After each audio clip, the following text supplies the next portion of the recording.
नमस्कार और स्वागत है आपके अपने YouTube चैनल नारायण कृष्ण पर। मैं नारायण कृष्ण आपका तहे दिल से स्वागत करता हूं इस आध्यात्मिक और ज्ञानवर्धन यात्रा में। यहाँ पर हम वैदिक ज्योतिष, ग्रह नक्षत्रों को समझेंगे और जीवन पर उनके प्रभावों को जानेंगे कि क्या प्रभाव पड़ता है। अगर आप यहाँ तक आ चुके हैं तो या तो आप अपनी कुंडली का विवेचन सही से देखना चाहते हैं या आप एज अ एस्ट्रोलॉजर कुंडली विवेचन करना चाहते हैं। मैं आपको बता दूं कि आपको इस चैनल पर सभी तरीके के सॉल्यूशंस मिलेंगे कुंडली से रिलेटेड, जैसे कि राशिफल और ग्रह गोचर की सही जानकारी कैसे दी जाए, जन्म कुंडली और ज्योतिष उपायों को कैसे बताया जाए लोगों को। आप अपने जो लोग आपके पास कुंडली दिखाने आए उनको कैरियर, विवाह, धन और स्वास्थ्य से रिलेटेड समाधान को कैसे बताएं। तो दोस्तों, समय वेस्ट ना करते हुए चलते हैं इस ज्योतिष ज्ञान को समझने की और कैसे यह विज्ञान हमारे लिए योग कारक है यह जानने की। तो चलिए स्टार्ट करते हैं अपना आज का पहला वीडियो, जो कि है वैदिक ज्योतिष पर। तो सबसे पहले बात करते हैं कि वैदिक ज्योतिष क्या होता है। वैदिक ज्योतिष, जिसे भारतीय ज्योतिष कहा जाता है, प्राचीन ऋषियों द्वारा विकसित एक दिव्य विज्ञान है जो जीवन की गहराइयों को समझने और ब्रह्मांडीय ऊर्जा के प्रभाव को जानने का अद्भुत माध्यम है। यह न केवल हमारे भूत, भविष्य और वर्तमान का मार्गदर्शन करता है, बल्कि कर्म और भाग्य के जटिल ताने बाने को भी सुलझाने में सहायता करता है। जैसे कि आपके सामने स्लाइड में आप देख ही रहे हैं कि 10 अलग अलग चीजें यहाँ पर लिखी हुई हैं, जैसे राशियां, ग्रह, भाव, नक्षत्र, कुंडली, दशाएं, मंगल दोष, राहु केतु, ट्रांजिट और योग। मतलब यह ज्योतिष समझने के लिए बहुत सारी चीजों को हमें समझना होगा, जो कि आसान नहीं है। बट मैं आपको यह यकीन दिलाता हूं कि मेरे वीडियोस को देखते देखते देखते आप छोटी छोटी चीजों को इजीली समझ जाएंगे। हम यहाँ पर फलित ज्योतिष की बात करेंगे, यानी ऐसी ज्योतिष जिसमें कुंडली आपकी ऑटोमेटिक बनी हुई है, हमें उसको कैसे समझना है, कैसे पढ़ना है। यहाँ पर हम केवल उन कुंडलियों के बारे में विवेचन करेंगे, क्योंकि कुंडली बनाना तो आज के समय में केवल एक सॉफ्टवेयर के थ्रू बन सकती है, उसको समझना थोड़ा सा मुश्किल है। तो चलिए हम स्टार्ट करते हैं कैसे कुंडली बनती है और कैसे हम समझते हैं। जैसे कि ये जो 10 पॉइंट आपके सामने लिखे हुए हैं, हम इनमें से एक एक पॉइंट थोड़ी थोड़ी पढ़ेंगे। जैसे कि आज की क्लास में हम केवल राशियों के बारे में या भावों के बारे में जानेंगे कि कितने तरीके के भाव होते हैं। तो चलिए स्टार्ट करते हैं कुंडली का पहला स्लाइड। देखिए यहां पर आपके सामने एक 12 हाउसेस की कुंडली बनी हुई है। 12 हाउस का मतलब क्या है कि जब भी हम किसी भी व्यक्ति की कुंडली देखते हैं तो वो हमें इस टाइप से दिखाई देती है, जो आपके सामने लेफ्ट समय में पड़ी हुई है। यहां पर देखिए 12 हाउस बने हैं, 1 2 3 4 करके 12 नंबर्स लिखे हुए हैं और यहाँ पर एच करके लिखे हुए हैं। तो जो जो 1H 2H से लेके 12H है, वो डिफरेंट टाइप ऑफ हाउसेस हैं। अब अब आप नॉर्मल जब कोई कुंडली देखते हैं तो वहां पर ऐसे नंबर्स लिखे होते हैं। इन नंबर्स का क्या मतलब है ये हम लोग जानेंगे, और इन नंबर्स का क्या मतलब है ये हम जानेंगे। जब आप नॉर्मल कुंडलीज को देखेंगे तो वहां पर हमें ये नंबर्स नहीं दिखाई देते हैं। वहां पे 1H 2H नहीं लिखा होता है, वहां नॉर्मली 1 2 3 4 लिखा होता है। यही एक कंफ्यूजन क्रिएट करता है। तो यहां पर हमें ये देखना है कि हम कैसे समझ सके। तो जो मैंने 1H लिखा हुआ है, ये दिखाता है भाव को। किसको दिखाता है? भाव को। भाव मतलब जैसे कि ये जो है, ये पहला भाव है, 1H फर्स्ट हाउस, 2H यानी सेकेंड हाउस, 3H यानी थर्ड हाउस। ये 1 से लेके 12 हाउसेस तक होते हैं। तो ये हमने किसको डिवाइड किया है? हमने इस पूरे ब्रह्मांड को, जैसे ये वाला जो आपको पिक्चर दिख रही है, ये 20 3 2025 को ली गई ब्रह्मांड की पूरी पिक्चर है, जिसमें हमने सेंटर में अर्थ को ले रखा है। जब हम सेंटर में अर्थ कर देंगे तो सन हमारा यहां पर आ जाएगा। हमारी जो वैदिक ज्योतिष है, इसमें हम सेंटर में हमेशा अर्थ को लेके चलते हैं, पृथ्वी को लेके चलते हैं, क्योंकि हम इसी पृथ्वी पे कहीं ना कहीं हैं। इस कारण से हमें जानना पड़ता है कि व्यक्ति का जन्म कब हुआ। जिस समय जन्म हुआ है व्यक्ति का, मान लीजिए किसी व्यक्ति का जन्म हुआ है 22/6/2001 को, तो 22/6/2001 को का हम लोग ये इस तरीके का पिक्चर देखेंगे ब्रह्मांड की। उसमें देखेंगे कि अर्थ पे वे व्यक्ति यहां पर है, कहां पर जन्म हुआ है, तो इसीलिए हम लोग क्या मांगते हैं, जन्म स्थान।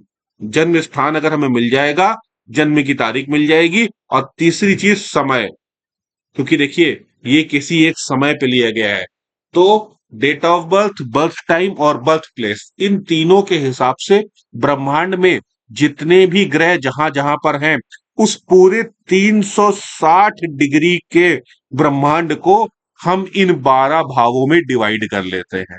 इतनी बात समझ में आई कि कैसे ये 360 डिग्री के सारे ग्रह हमारे इन 12 भावों में डिवाइड हो जाते हैं।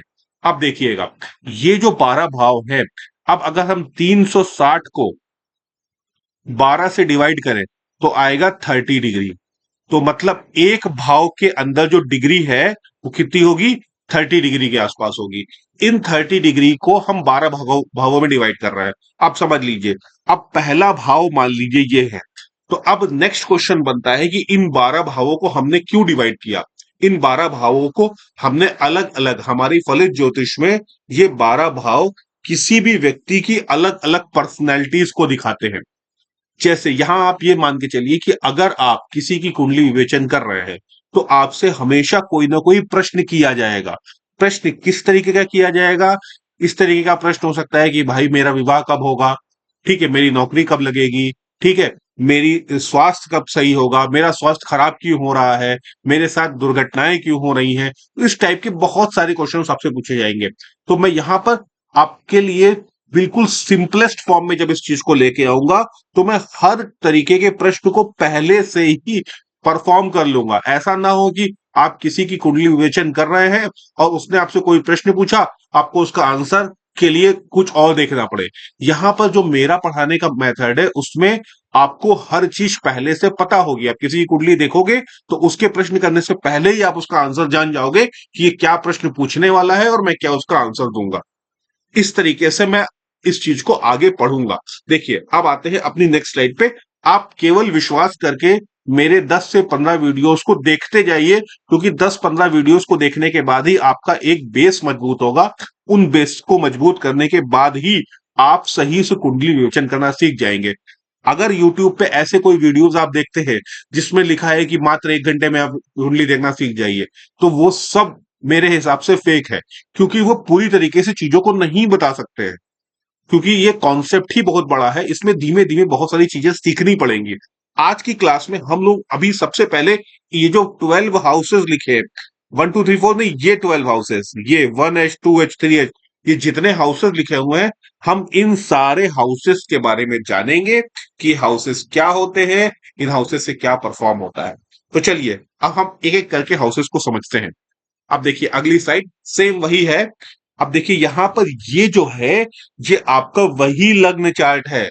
अब इसमें यहां पर देखिए 3 लिख गया है, हाउस 1 ही है।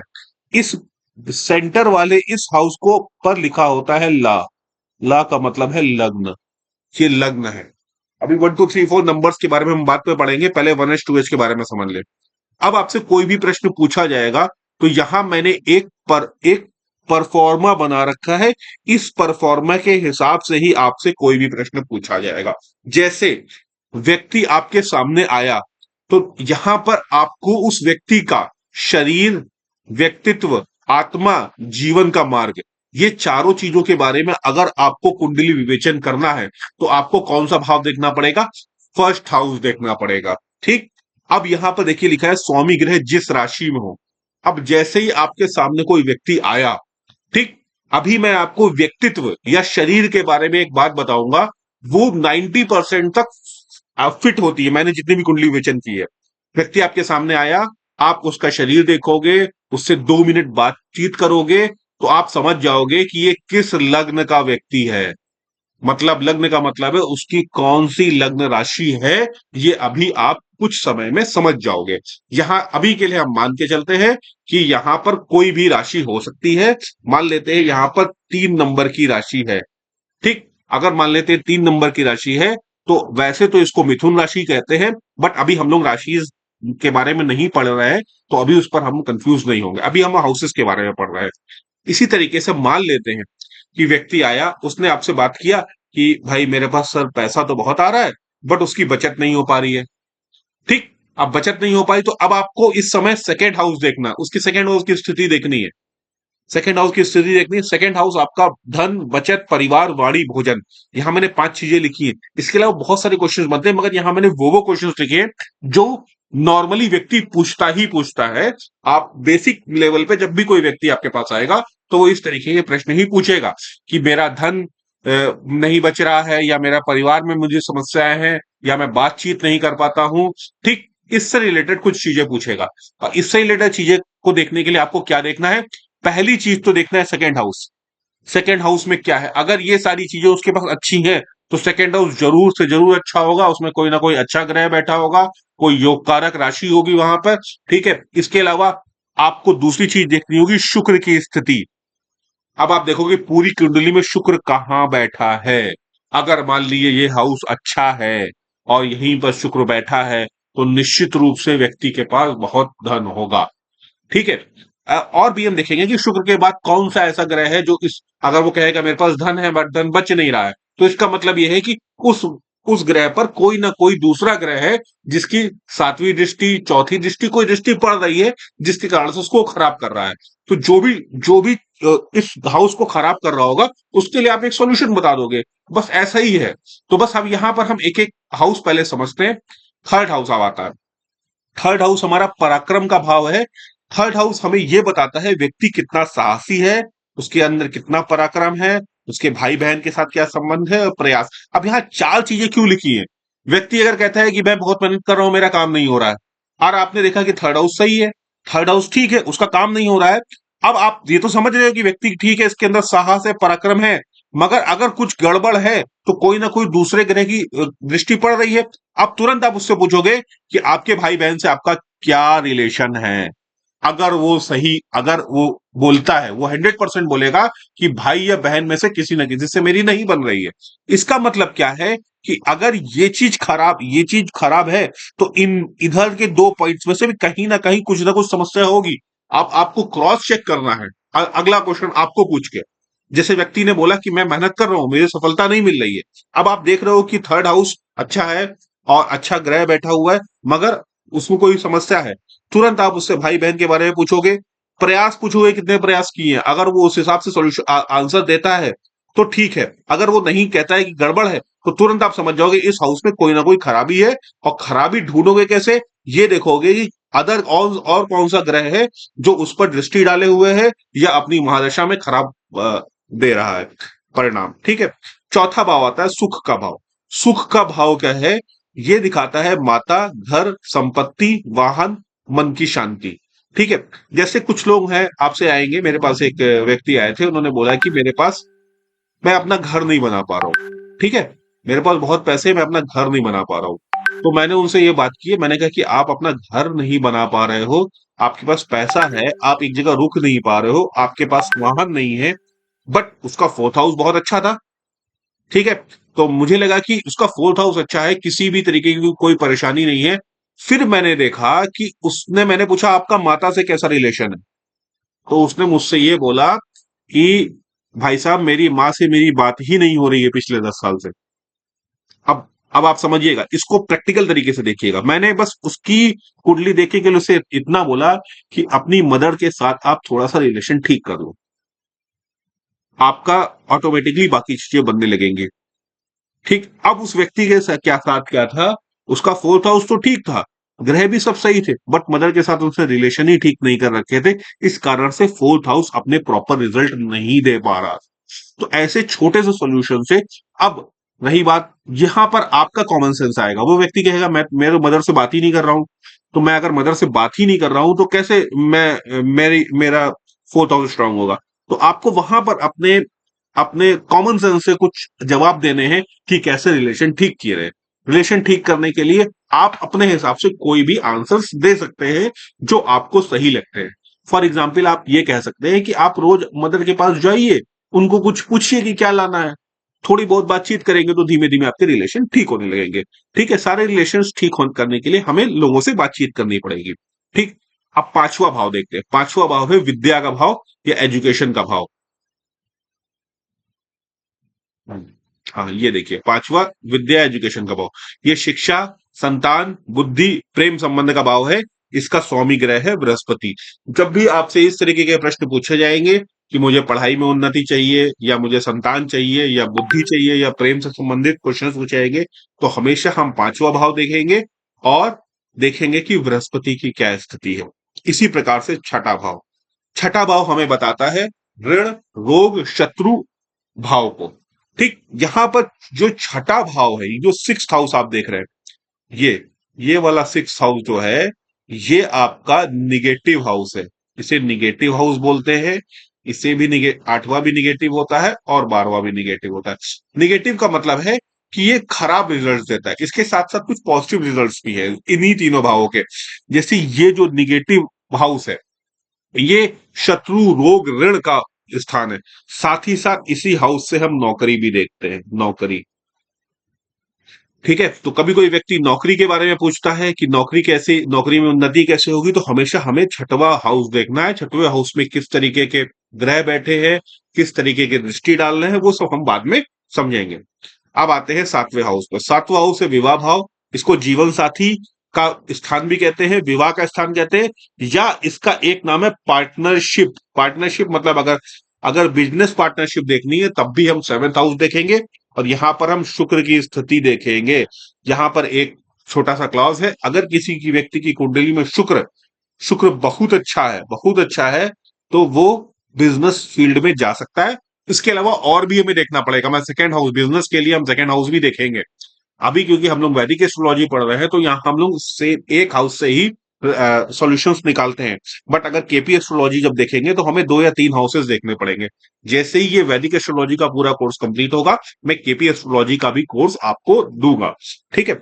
ठीक है। अब नेक्स्ट आता है एर्थ हाउस। मैंने आपको बताया था एर्थ हाउस जो है वो निगेटिव हाउस है। ये आयु का स्थान है। इसे मृत्यु स्थान कहते हैं। मृत्यु स्थान का क्या मतलब है? इस हाउस से हम मृत्यु का कैलकुलेशन कर सकते हैं। इस हाउस में मृत्यु का मतलब हमारे जीवन अंत होने से नहीं है। मृत्यु का मतलब है मृत्यु तुल्य कष्ट का घर। ये हाउस जो है आपका, ये मृत्यु तुल्य कष्ट का घर है कि कैसे कष्ट, ऐसा कष्ट जो आपको मृत्यु के समान मिले, उस टाइप के कष्ट का घर है। अगर यहां पर कोई खराब ग्रह बैठा है तो व्यक्ति बहुत ज्यादा परेशानी में होगा। इस ग्रह, इसमें आप व्यक्ति से हमेशा उस ग्रह की शांति करने को बोलेंगे। किसी भी ग्रह का इसमें रत्न पहनने को नहीं कहेंगे, क्योंकि ये थोड़ा सा क्रिटिकल हाउस है। ठीक। आप देखते हैं नाइन्थ हाउस। नाइन्थ हाउस है हमारा भाग्य स्थान। भाग्य स्थान, या इसको पिता का स्थान कहते हैं, गुरु का स्थान कहते हैं, उच्च शिक्षा का स्थान कहते हैं, धर्म का स्थान कहते हैं। तो जो भी व्यक्ति यहां पर देख होगा, भाग्य के बारे में पूछेगा कि मेरा भाग्य अच्छा नहीं है, मैं कोई काम कर रहा हूं नहीं हो पा रहा है, तो वहां आप हमेशा उसके नाइन्थ हाउस को एक्टिवेट करेंगे। उसके नाइन्थ हाउस को अच्छा करने के हिसाब से उसको जवाब देंगे, उसको ज्योतिषीय उपाय बताएंगे। उसके बाद आता है tenth house. Tenth house career का स्थान, प्रोफेशन का स्थान या कर्म स्थान है। 10वां घर हमको ये बताता है कि कैसे व्यक्ति किस प्रोफेशन में रहेगा, व्यक्ति क्या काम करेगा, ये सब हम अपने टेंथ हाउस में देखेंगे। उसके बाद नेक्स्ट आता है आपका 11th हाउस। 11th हाउस है आय लाभ का स्थान। आय लाभ के स्थान में हमें ये पता चलेगा कि कौन सा व्यक्ति है, उसको कितना फायदा हो रहा है, धन कैसे रुकेगा, ये सब चीज हम 11th हाउस में देखेंगे। 12th हाउस फिर से आया, ये व्यय स्थान है, ये खर्चे का स्थान है, विदेश यात्रा का स्थान है। इसके अलावा ये पहले के समय में ये कहा जाता था कि यह स्थान घर से दूर ले जाने का स्थान है। ठीक है, देश निकाले का स्थान है। बट आज की डेट में विदेश यात्रा, मोक्ष या गुप्त शत्रु का स्थान है। इसके लिए स्वामी ग्रह हम केतु देखेंगे। अब देखिए यहां पर आपके सामने जो स्लाइड है, इस स्लाइड में डिफरेंट डिफरेंट हाउसेस के नाम, उनका अर्थ और उनका स्वामी ग्रह है। जब भी आपसे इनसे रिलेटेड क्वेश्चंस पूछे जाएंगे तो आप स्वामी ग्रह देखोगे और उसका भाव देखोगे, किस भाव में, किस हाउस में वो समस्या है, उस हाउस के हिसाब से आप उसको सॉल्यूशन बताओगे। ये एकदम बेसिक सा है। अभी के लिए अगर आप इसको याद कर सकते हो तो बहुत बेस्ट है। अगर आप नहीं भी याद कर सकते हो तो इस स्लाइड को आप स्नैपशॉट खींच के रख लेना, और जब भी आपसे प्रश्न पूछे जाएंगे तो हमेशा ये जो आपको ये सेंटर में जो पूरा दिखा रहे हैं, इस सेंटर में हमेशा आपको ये देखना है कि किस तरीके से ये प्रश्न पूछे जाएंगे, आप उसका सॉल्यूशंस बता दोगे। ठीक है, मैं एक बार इसको आपको पूरा रब कर दे रहा हूं ताकि आप इसका स्नैपशॉट ले लीजिए, और जब भी आपसे प्रश्न पूछा जाएगा तो इसी से रिलेटेड प्रश्न पूछा जाएगा। हाँ, अब जैसे जैसे अब मैं आपसे याद करने के लिए क्यों मना कर रहा हूं, अगर आप याद कर लेते हो तो अच्छी बात है, जिनको याद नहीं हो रहा है वो बिल्कुल टेंशन ना लें, इसको याद करने की कोई जरूरत नहीं। जैसे जैसे आप कुंडली विवेचन करोगे, आप 50 60 70 कुंडली देख लोगे तो ये ऑटोमेटिकली आपको याद हो जाएगा, क्योंकि आप बार बार जब कुंडली विवेचन करोगे तो उस व्यक्ति से आप प्रॉपर उससे प्रैक्टिकली बात करोगे। जब आप प्रैक्टिकली बात करोगे और तो आप ये सारी चीजों को इजीली याद रख पाओगे। ठीक है, आप इस पूरी स्लाइड की फोटो खींच सकते हैं और इसके हिसाब से आप ये जान सकते हैं कि क्या क्या हमसे क्वेश्चन पूछेंगे, क्या क्या हम सॉल्यूशन देंगे। ठीक है, ये तो बात हो गई 12 हाउसेस की। 12 हाउसेस के बाद यहां पर अभी ये बात चल रही थी कि यहाँ सर यहां पर 3 कैसे लेके गया। 3 का मतलब है यहां पर 3 नंबर की राशि है। अब देखिए, यहां पर आपके पास टोटल कुंडली में 12 राशियां होती हैं। चलिए, तो हम लोग अपनी ये जो 12 राशियां होती हैं इसके बारे में हम अपने नेक्स्ट वीडियो में पढ़ेंगे। इस वीडियो तक आपको ये करना है, इस वीडियो को देखने के बाद आपको इन 12 भावों के बारे में एक बार लिख लेना है, ताकि आपको एक ध्यान रहे कि कहां तक वो चीजें होती हैं। इसके बाद के वीडियो में हम लोग पढ़ेंगे कि कौन कौन सी राशियां होती हैं और कौन कौन से ग्रह होते हैं, उन ग्रहों का किस तरीके से हम यूज करते हैं। देखिए, जैसे मैं आपको कुछ चीजें दिखा दे रहा हूं, जैसे हम लोग ये 12 राशियां देखेंगे, ग्रह देखेंगे, कौन सा ग्रह उच्च राशियों का होता है, कौन सा नीच राशि का होता है। मैंने प्रॉपर इस तरीके की स्लाइड्स बना रखी हैं जिससे कि आपको पता चल सकेगा कि किस ग्रह का कैसे कौन कौन सा रिलेशन है। तो हम लोग अच्छे से ये पूरी स्लाइड्स पढ़ेंगे कि बहुत पॉइंट टू पॉइंट वाइज, जैसे आप डिक्शनरी देखते हो उस डिक्शनरी के हिसाब से आपको लगेगा कि आप डिक्शनरी देख रहे हो और आप व्यक्ति की पूरी पूरी कुंडली बता दोगे। ठीक है, हमने एक एक चीज को बहुत अच्छे से स्लाइड में आपको रिप्रेजेंट करके रखा हुआ है, आप इजिली सारी चीजों को कर सकते हो। ठीक है, तो अगर आपको ये पूरा मेरा वीडियो आपको अच्छा लगा हो तो आप मेरे चैनल को सब्सक्राइब कर सकते हैं, शेयर कर सकते हैं और इस ज्योतिषी ज्ञान का हिस्सा बन सकते हैं। हम अपने अगले वीडियोस में भी यही देखेंगे कि कैसे आप सही तरीके से अपनी कुंडली देखना सीख सकते हो। ठीक है, तो आज के लिए इतना ही, बाकी हम लोग अपना नेक्स्ट क्लास में पढ़ेंगे। Thank you so much.